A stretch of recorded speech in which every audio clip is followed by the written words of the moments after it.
Thank you very much, Claudia. Great to be here and have so many people here in the nice place, and I hope you have been enjoying this. We will discuss very briefly an important topic which Raphael already talked about in his session today, or keynote today. My name is Mikko. I'm co-founder of DAFCAT. DAFCAT might be a product that some of you might be using.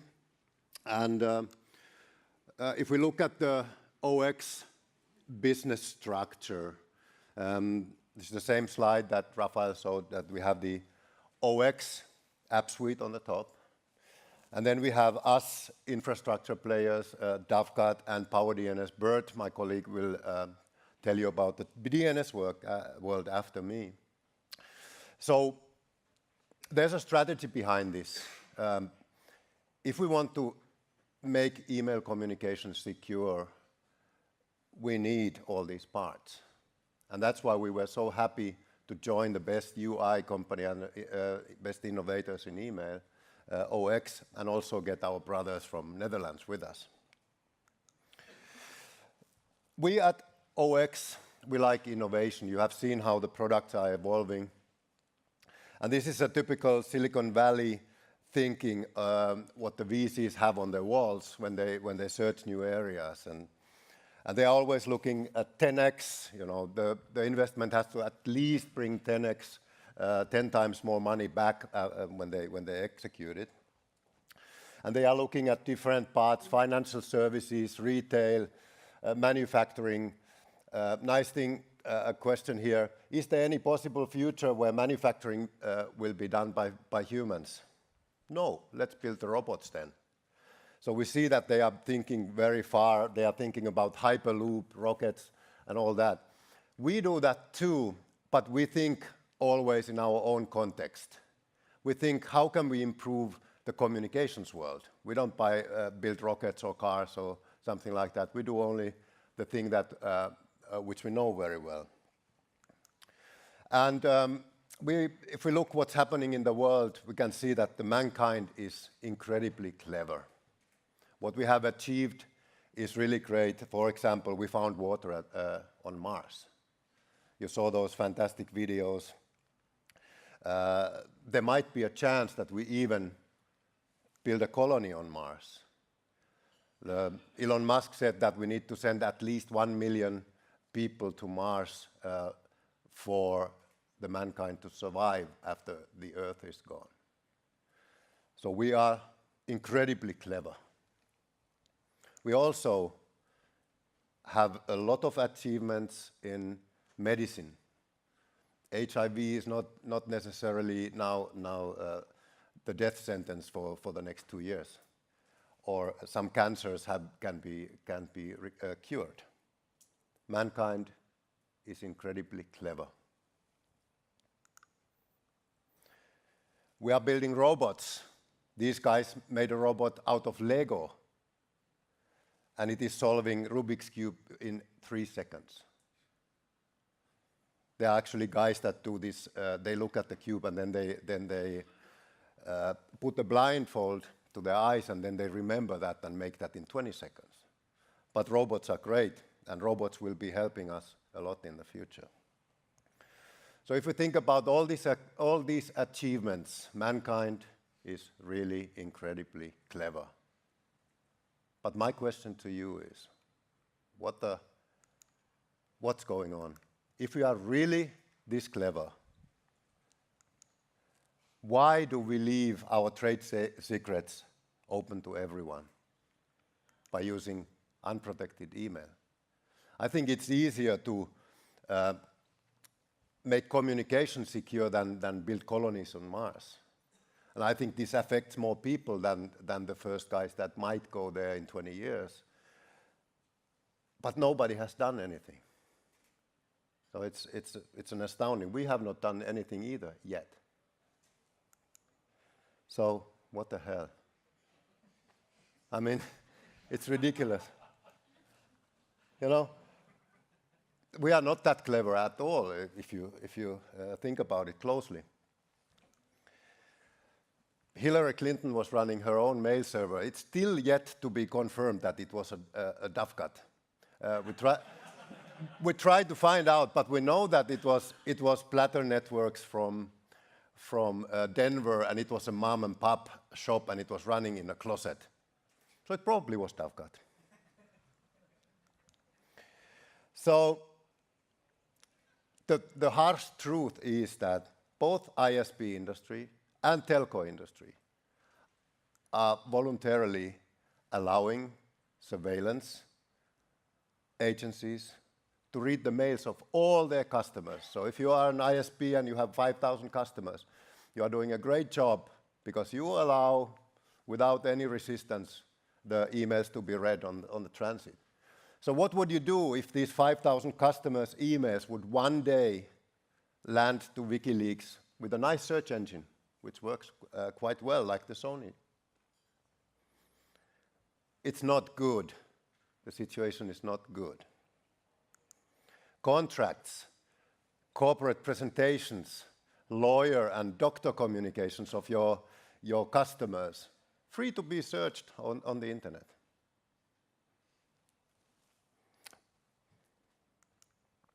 Everything will be in a bad case. You might be lucky because nobody has hacked your systems yet. You might be lucky that or at least you don't know if NSA has read those or anybody else. But everything is open. That's not the open actually that OX means. So why isn't the industry fixing this? You know, these guys are the best of the world in technology. I mean, Apple, Microsoft, Google, they have the best engineers of the world. They do fantastic stuff. But you know what? They are killing you. They try to take your business. They try to hit you as hard as they can. And yes, they are very protective. They do encryption stuff and all that. But they do it only for themselves. They are not the rescuers of the industry. That we have to search somewhere else. So be aware, you have to fight back. These are the nice guys. You know, we call this, you see how much they are laughing in a playground for kids? But they are very good and very clever for themselves, not for you. They will not come and save the ISPs. Actually, they had a system where they were offering Google Mail for ISPs, but they terminated it. Now some of the customers are coming to us and we have to help them to migrate. So we need to fix this. We need to fix this with you. The ISP and telco industry needs to work together to protect their customers. And when we were thinking closely about this, we got the basis and we're really thinking, okay, we have all these 2.9 million Dovecot servers running out there. And these Dovecot servers are storing all the information. So we need to encrypt, give you tools, open source tools that you can run an encryption, then it will be even more difficult.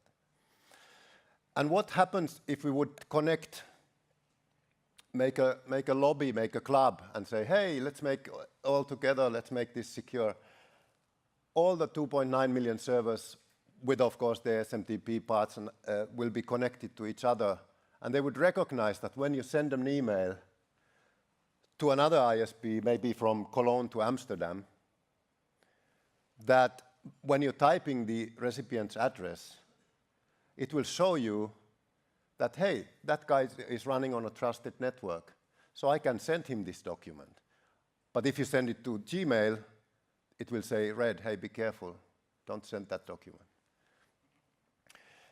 And one reason why this is so attractive to all of you is that this generates a completely new business opportunity, because your customers are ready to pay a few dollars per month per user to have an encrypted service and a secure service. So what we did, we went together with OpenBit, which is an open source advocate club, a Verein, and we created a union of ISPs and telcos and software vendors and whoever is in this industry. We call it TESS, Trusted Email Services. TESS is part of TIS, which is Trusted Internet Services. So the purpose will be that we will add other IT branches to it, maybe trusted storage services, or trusted voice services, or trusted chat services. But I'm heading this trusted email services part, and we have already quite a few very nice partners who are working on the specification. So it's an open specification. We have a full-time architect at OX, Peter Herbel. You will see him tomorrow morning in our first session. We will have a 90 minutes tech session. We will tell you how this encryption stuff works in real life. You will also be able, and that's where we are really proud, you can get an install script that will install this to your servers, so you can immediately play with it. And we have Halon from Sweden, who is participating in this specification. OX, of course, DAVGAT, my bro, PowerDNS, but also competitors of OX, Atmail from Australia. They want to implement TESS into their mobile applications so that they have secure communication that way. So I encourage you, if you see me or Bert or the Halon guys, talk to us and join us in this consortium. We love to have telcos, we love to have software vendors, ISPs, all become part of this and create this specification together, and then make the email much more secure.